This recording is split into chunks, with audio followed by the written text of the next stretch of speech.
Nggak sekedar kita jual-jual produk, jual habis produknya untung gitu, enggak. Waduh, apa ya yang paling Apa tuh, ngawur? Kak? Marketing itu juga harus bisa desain, harus bisa ngeliat angle video, harus bisa ngedit.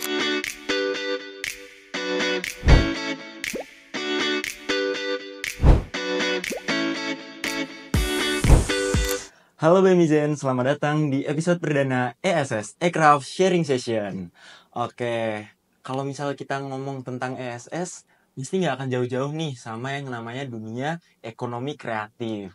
Nah, tapi sebelum itu, kenalin dulu. Aku Jonathan Billy dari Ilmu Ekonomi Angkatan 24. Di sini aku di ESS perdana ini pasti nggak sendiri dong. Ada bintang tamu yang spesial banget nih. Kita bakal ngobrol tentang suatu hal yang krusial di bisnis. Apalagi kalau bukan marketing. Nah, kali ini kita kedatangan dari marketing manager dari Milkimo, Kak Erika. Hai, kenalin aku Erika, aku marketing and branding manager dari Milkimo. Aku juga di sini sebagai mahasiswa manajemen angkatan 22. Oke, halo Kak Erika. Hai. Kita santai aja kali ya, Kak? Santai. Oke, santai. Kak Erika tadi angkatan 22. Angkatan 22. Semester akhir. Semester akhir ya udah. Kesibukannya apa aja nih, Kak, kalau boleh tahu nih? Kesibukannya aku sekarang kuliah, ada 2 matkul, ada penelitian bareng dosen juga, sama pegang Milkimo. Pegang Milkimo ya. Oke. Cocok nih buat marketing nih. Waduh, cocok. Kok Milkimo tuh sebenarnya apa sih, Kak? Milkimo itu sebenarnya brand yang dibangun sama aku dan 3 teman aku lainnya. Yang kita tuh berangkat dari isu kalau di manajemen ini tuh kurang disediain adanya menu sarapan. Kita dengar itu dari salah satu dosen FEB yang pengen melakukan penelitian terkait minat sarapan mahasiswa. Karena dilihat dari observasinya pun mahasiswa tuh pada sering sarapan tuh pada beli di Visipmart. Kan banyak makanan yang udah dikotak-kotakin tuh. Dan itu kalau siang tuh udah ludes abis gitu. Itu sebenarnya nggak dari FEB aja yang beli, kayak ya banyak dari sosum yang beli ke sana. Cuman anak FEB tuh dilihat-lihat banyak yang kalau pagi ada nih yang keluar kelas gitu buat beli makan di sana gitu. Terus maka dari situ kita punya visi dan punya ide untuk mengangkat itu ke untuk ikut pitching dari FEB. Jadi FEB itu setiap tahunnya menyediakan 3 tempat buat mahasiswa itu buka kafe dan membuka sangat-sangat terbuka untuk semua mahasiswa FEB dari 3 jurusan untuk daftar ke situ. Jadi kita bikin proposal, bikin PPT, terus kita pitching, nanti yang terpilih bisa dapat tempat di situ. Berapa tahun tuh, Kak, kontraknya? 1 tahun aja. Setelah itu kita diharapkan kita tuh udah bisa dilepas di market yang lebih luas gitu. Oh gitu. Kalau Milkimo sendiri di mana nih tempatnya? Milkimo itu ada di kantin biru FEB UGM, jangan lupa mampir guys. Oke, jangan lupa mampir ya guys. Kak, ngomong-ngomong nih soal Milkimo, Kakak di sana kalau boleh tahu sebagai apa ya, Kak, di Milkimonya? Kalau Milkimo itu kita berempat pastinya sama-sama jadi co-founder di sini.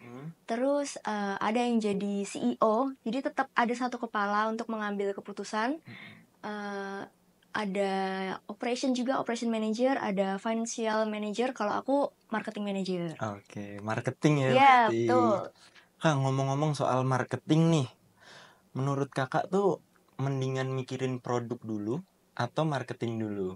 Karena nih banyak nih, Kak, kadang kan produk-produk yang sebenarnya bagus, tapi ternyata nggak laku, marketingnya jelek. Tapi banyak juga kan yang marketing gorengan gitu.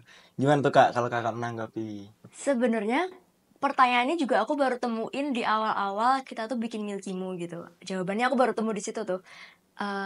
Marketing sama produk itu tuh harus berjalan bersamaan. Gak cuma 2 itu, bahkan harus sama operation dan financial. Gak bisa salah satu doang kita pilih. Cuman emang kalau untuk ide awalnya pastinya produk dulu. Nanti marketing menyesuaikan dari produk gitu.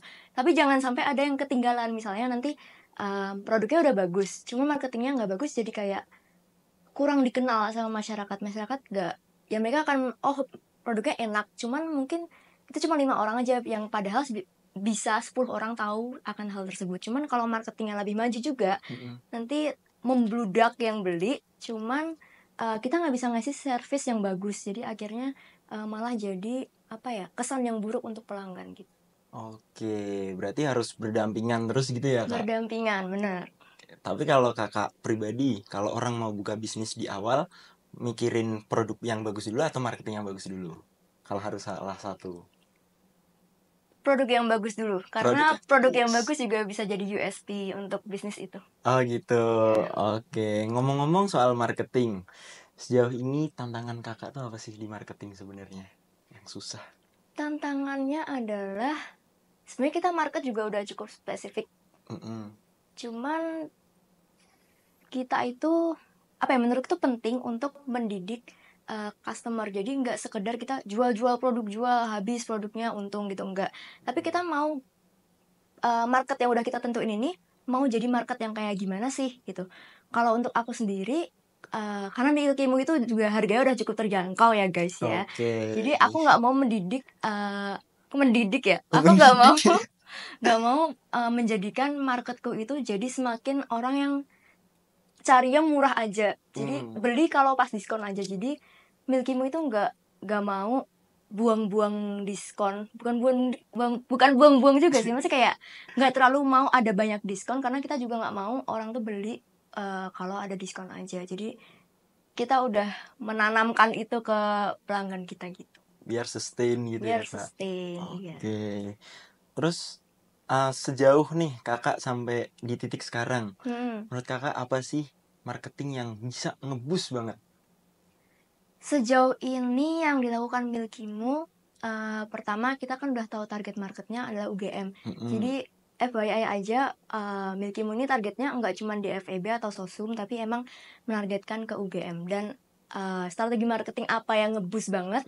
Tentunya kita pakai community based ya, yang menaungi market UGM kita itu. Jadi begitu kita udah tahu community based yang mau kita pakailah itu, bikin sesuatu yang nggak kelihatan iklan banget lah.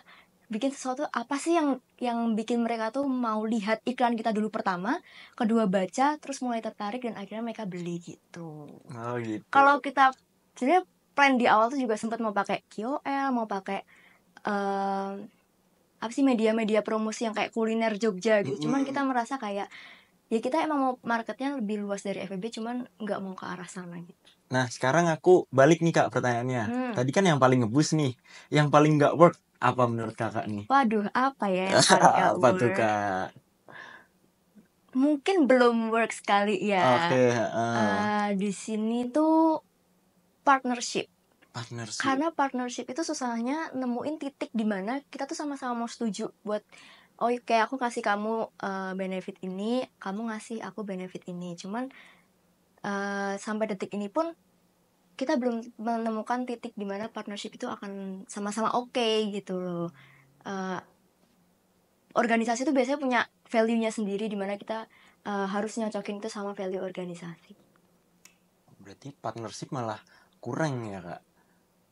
Belum ketemu aja titiknya Belum di mana. ketemu. Ya kita sampai sekarang masih masih kayak ngobrol-ngobrol sama beberapa organisasi. Belum yang sampai menutup kita nggak partnership gitu. Oh gitu. Tapi udah mulai ada lah titik cerah di mana kita menemukan harus kayak gimana ya. Karena kembali lagi kita kan mau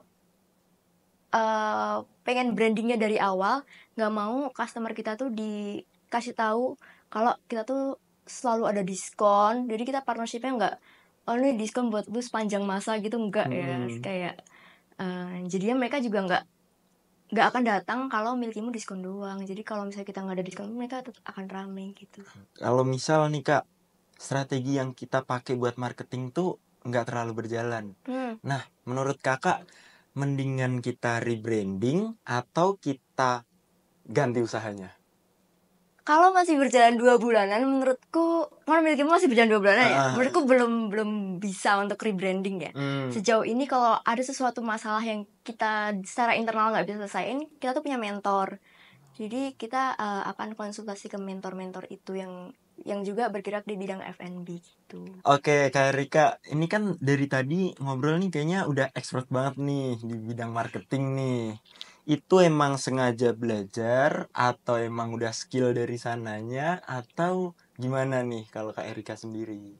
Fun fact banget, aku di SMA itu sampai sekarang tulisanku tuh jelek banget. Aku orangnya nggak rapi. Apalagi SMA aku sama sekali gak bisa desain atau apapun. Cuman begitu masuk ke kuliah ini kok aku kayak tertarik ke marketing, karena juga manajemen menjurusnya ada marketing, financial, operation, dan human resource. Aku harus pilih salah satu dari itu. Akhirnya aku pilih marketing. Di organisasi pertama aku juga kayak coba aja lah, nggak apa-apa, dengan zero skill. Aku masuk ke situ, akhirnya dikasih kesempatan. Makasih banget buat organisasi pertama aku yang memberi aku kesempatan. Di situ aku mulai join event-event lain, lanjut organisasi jadi manajer juga di organisasi itu, juga sebagai jabatannya di marketing semua gitu. Dan mulai dari situ aku bisa desain. Marketing itu juga harus bisa desain, harus bisa ngeliat angle video, harus bisa ngedit, terus maintain sosmed gitu-gitu kan. Mulai dari situ jadi skillnya berkembang lah gitu. Oh gitu. Iya. Ngedit gitu ya Kak? Ngedit. Jadi lengkap ya, harus lengkap ya kalau ngambil marketing itu, dari ideation sampai ke outputnya nanti. Nah, berarti Kakak tipe yang dari belajar dulu gitu ya Kak? Tipe yang dari belajar dulu, harus mau belajar. Sampai sekarang pun masih terus belajar. Sampai sekarang masih ya Kak? Belajarnya dari mana tuh Kak kalau boleh tahu? Kalau aku belajar di kelas itu pasti ya. Terus belajar sama mentor-mentor yang udah aku sebut tadi, sama kebetulan teman-teman aku tuh juga ada yang beberapa orang dari mereka tuh tertarik ke marketing juga, dan menurutku juga mereka sama-sama expert sama aku gitu. Jadi kayak kita belajar, lebih ke belajar bareng sih. Kalau ada sesuatu yang menarik kita saling kirim gitu, kayak kok brand ini marketingnya gini-gini ya, harus kayak oh iya menurut aku emang bagusnya gini gitu. Terus kebetulan aku juga punya kakak yang dia tuh juga di manajemen dulunya, dan dia juga fokusnya ke marketing. Jadi sampai sekarang pun aku masih belajar bareng sama kakak aku itu. Oh gitu. Berarti mendingan belajar dulu sampai ngerti atau belajar sambil usaha? Belajar sambil usaha dong, karena opportunity tuh kadang gak datang 2 kali. Jadi jangan ditolak-tolak karena alasan kamu belum mampu. Coba aja dulu gitu. Berarti belajar sambil usaha? Belajar sambil usaha. Nah, sekarang pertanyaannya Kak, mungkin last question deh. Tipsnya nih apa nih buat belajar sambil usaha kayak gitu?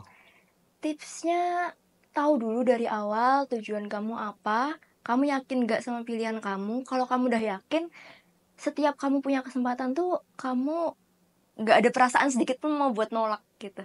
Jadi kamu bakal bersyukur banget tiap dapat kesempatan. Terus kamu akan merasa oh aku di sini ada kesempatan, aku nggak mau sia-siain, aku harus belajar. Setelah ini kamu udah punya plan lanjutan nih. Habis dari situ kamu mau ngapain? Oh setelah ini aku mau ke langkah yang selanjutnya. Jadi aku harus belajar biar aku bisa mencapai ke langkah selanjutnya itu. Kayak pasti langkah selanjutnya itu juga banyak yang mau, dan kamu pasti punya saingan. Jadi ya belajar dan kayak pede aja. Berarti belajar sama PD guys. Oke, mungkin itu tadi juga last question dari kita. Jangan lupa saksiin terus episode-episode selanjutnya dari ISS. Terus juga mungkin kalau misal mau tanya-tanya marketing, bisa sama Kak Erika? Boleh connect di LinkedIn aku atau langsung Instagram aku. Oke, connect LinkedIn atau Instagram. Nanti aku cantumin ya. Boleh. Boleh ya. Oke, see you di next ISS. Bye-bye guys.